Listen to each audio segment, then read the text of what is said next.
Shalom sahabat-sahabat yang dikasihi Tuhan Yesus Kristus, kembali lagi di channel YouTube JL Santapan Rohani. Pada video kali ini saya akan membahas satu tema yang berjudul tinggalkan keputusasaan. Kita akan belajar dari kisah Nabi Elia di kitab 1 Raja-Raja pasal 19 ayat 1 dengan ayat 13. Sebelum kita menonton video ini, pastikan bahwa Anda sudah menekan tombol subscribe dan tombol loncengnya. Dengan Anda menekan tombol subscribe, maka Anda mendukung channel YouTube JL Santapan Rohani ini untuk lebih berkembang dan memberkati banyak orang. Dan ketika Anda menekan tombol loncengnya, maka Anda akan mendapatkan notifikasi video-video terbarunya. Jadi pertanyaannya adalah bagaimana caranya supaya kita mampu meninggalkan keputusasaan. Dari perikop ini kita akan belajar 3 cara untuk meninggalkan keputusasaan. Yang pertama adalah berserah pada kekuatan Tuhan. Dalam ayat 3 sampai dengan ayat yang keempat dalam kitab 1 Raja-Raja pasal 19. Maka takutlah ia, lalu bangkit dan pergi menyelamatkan nyawanya. Dan setelah sampai ke Beersheba yang termasuk wilayah Yehuda, ia meninggalkan bujangnya di sana, tetapi ia sendiri masuk ke padang gurun sehari perjalanan jauhnya, lalu duduk di bawah sebuah pohon arar. Kemudian ia ingin mati, katanya, "Cukuplah itu sekarang ya Tuhan, ambillah nyawaku, sebab aku ini tidak lebih baik daripada nenek moyangku." Nabi Elia ketika dia mendengar ancaman dari Izebel, dia waktu itu merasa takut, dia panik. Kemudian dia memanggil bujangnya untuk lari ke Gunung Horeb. Tapi ketika tiba di satu kota yang namanya Beersheba, Beersheba ini masih termasuk wilayah Yehuda. Kemudian dia meninggalkan bujangnya di situ, dia masuk di padang gurun. Perjalanan dari Beersheba sampai tiba di tempat di mana dia berteduh di bawah pohon arar, itu 1 hari perjalanan jauhnya. Nah, kemudian ketika dia sudah berada di situ, dia berteduh. Kemudian dia berkata kepada Tuhan. Dalam ayat 4 di situ dikatakan, ia ingin mati, katanya, "Cukuplah itu sekarang ya Tuhan, ambillah nyawaku, sebab aku ini tidak lebih baik daripada nenek moyangku." Dalam kesendirian dia, dalam keputusasaannya, waktu itu dia ingin mati rasanya. Tapi dia berkata kepada Tuhan bahwa aku ini tidak lebih baik daripada nenek moyangku. Di situ menunjukkan bahwa dia betul-betul berserah kepada Tuhan dalam keterbatasan dia, dalam ketidakmampuan dia untuk menghadapi situasi, menghadapi ancaman kematian kepada dirinya. Dia berserah kepada kekuatan Tuhan. Dia mengatakan bahwa dia tidak mampu, dia terbatas, dia tidak lebih baik daripada nenek moyangku. Nah, di sini kita belajar bahwa kita sebagai manusia, ketika dalam masa-masa yang sulit, masa yang krisis yang saat ini, banyak yang dialami oleh berbagai orang. Kehilangan satu pekerjaan, kehilangan orang-orang yang dikasihinya. Rasa takut terhadap satu pekerjaan, kehilangan pekerjaan itulah yang membuat banyak orang merasa frustasi, depresi, sehingga mereka putus asa. Di dalam keputusasaan yang saat ini mungkin Anda alami, marilah kita berserah kepada kekuatan Tuhan. Sebab kita tidak akan mampu melewati tanpa kekuatan Tuhan. Ketika kita menyampaikan setiap apa keluhan kita, keberadaan kita, keterbatasan kita, ketidakmampuan kita kepada Tuhan, maka kekuatan yang baru yang akan Tuhan berikan kepada kita. Bersandarlah penuh kepada kekuatan Tuhan, supaya kita mampu meninggalkan keputusasaan. Cara yang kedua adalah temukan kembali kasih Allah. Dalam ayat 5 sampai dengan ayat 8. Di situ dikatakan bahwa sesudah itu ia berbaring dan tidur di bawah pohon arar itu. Tetapi tiba-tiba seorang malaikat menyentuh dia serta berkata kepadanya, "Bangunlah, makanlah."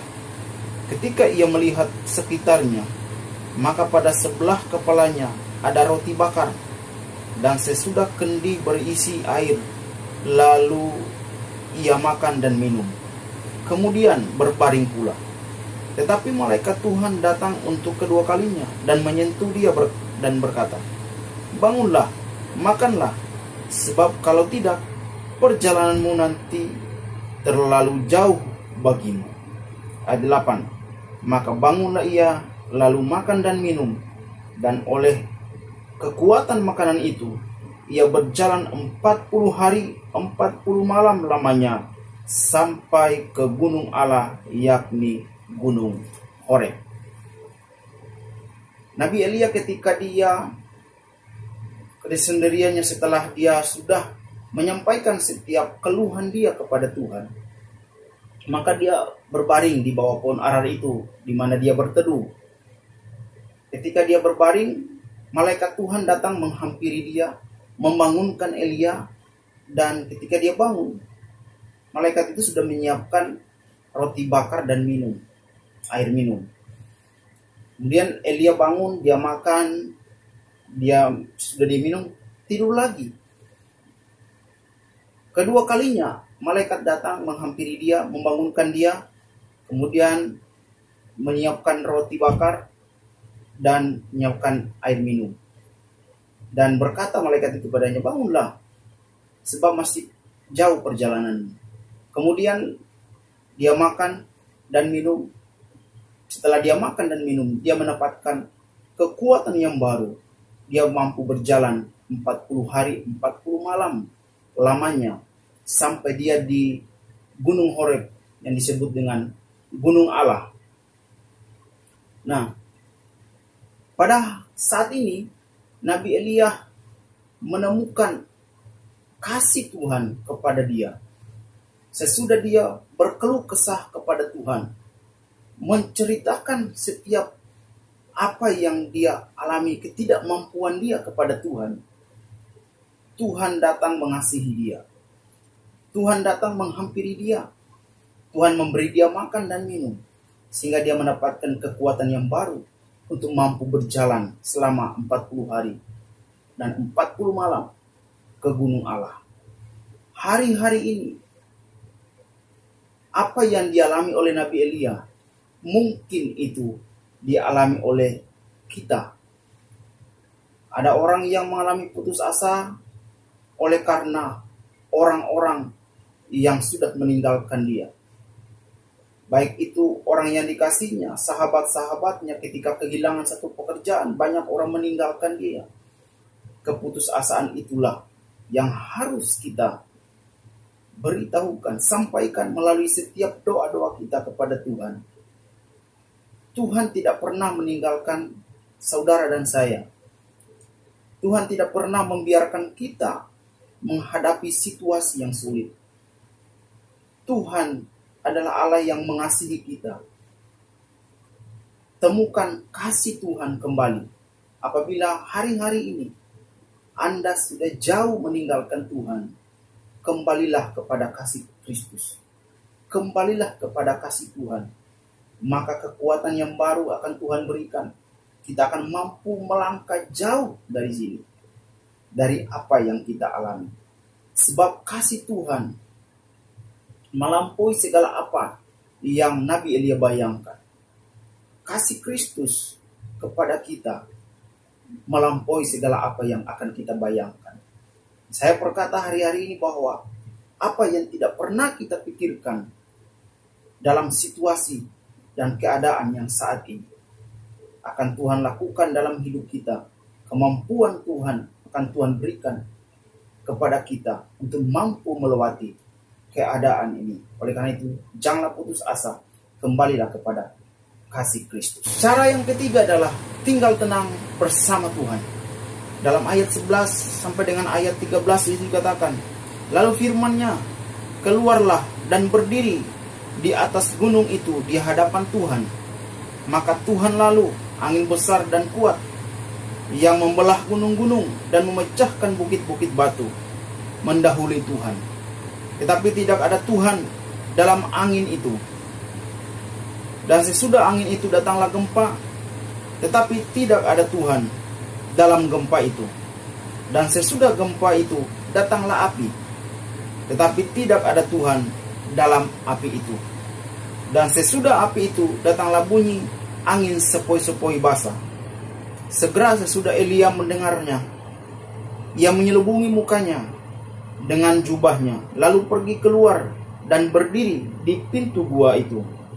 Maka datanglah suara kepadanya yang berbunyi, apakah kerjamu di sini, hai Elia? Ketika Elia sampai di gunung Horeb yang disebut dengan gunung Allah, maka dia bermalam di gua itu.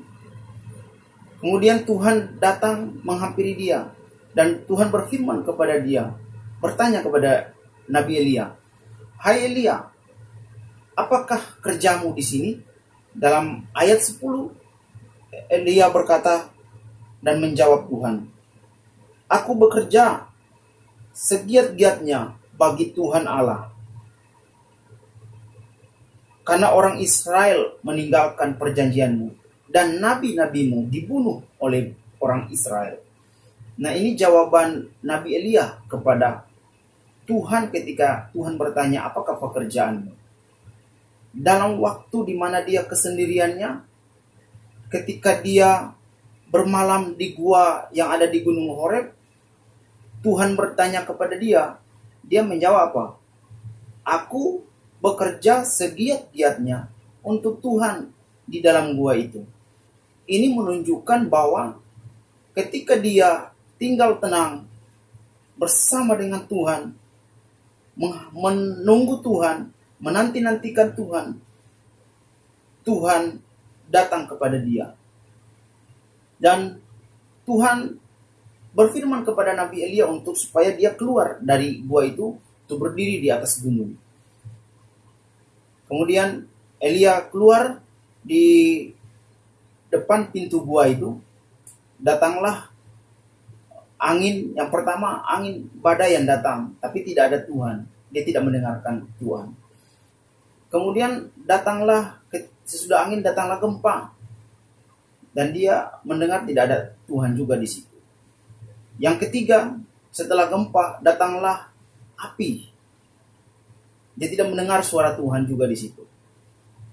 Sesudah api datanglah angin sepoi-sepoi basah, dan disitulah dia mendengar suara Tuhan. Kemudian dia keluar menyelubungi mukanya dengan jubahnya. Dia keluar di depan pintu gua itu, dan Tuhan sekali lagi bertanya dengan pertanyaan sama dari ayat 9. Apakah pekerjaanmu di sini, hai Elia? Jawaban yang sama di ayat 10. Dia jawab lagi, aku bekerja segiat-giatnya untuk Tuhan. Pada saat ini, ketika kita berada dalam suatu situasi yang sulit, yang membuat kita putus asa, janganlah kita menjadi orang yang gegabah. Janganlah kita menjadi orang yang justru meninggalkan Tuhan.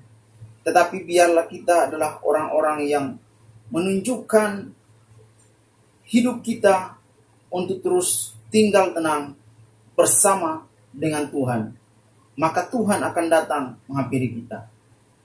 Orang yang tinggal tenang bersama dengan Tuhan, dia akan mampu mendengar suara Tuhan. Orang yang tinggal tenang, yang berdiam diri bersama dengan Tuhan, melalui doa, melalui pujian, melalui penyembahan kepada Tuhan, itu yang disebut oleh Nabi Elia, bekerja segiat-giatnya untuk Tuhan. Adalah melalui setiap doa dia, melalui setiap pujian dia, melalui setiap penyembahan dia, pengagungan dia kepada Tuhan, dia mampu mendengar suara Tuhan.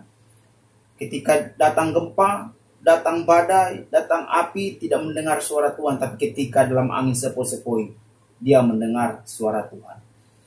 Orang yang tinggal tenang akan mampu mengenal suara Tuhan. Orang yang tinggal tenang bersama dengan Tuhan akan mampu melihat jawaban Tuhan.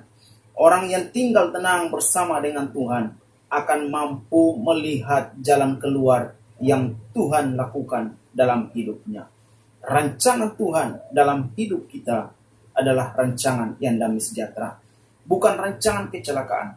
Rancangan Tuhan, rancangan yang penuh harapan, yang mendatangkan kebaikan dalam setiap hidup kita. Oleh karena itu, ketika dalam situasi yang membuat kita harus putus asa, mari tinggallah tenang bersama dengan Tuhan, maka kita akan mampu meninggalkan keputusasaan. 3 cara inilah yang harus kita lakukan. Yang pertama, berserah pada kekuatan Tuhan. Dan yang kedua, temukan kembali kasih Tuhan. Yang ketiga adalah tinggal tenang bersama dengan Tuhan. Mari lakukan 3 cara ini supaya kita mampu meninggalkan keputusasaan.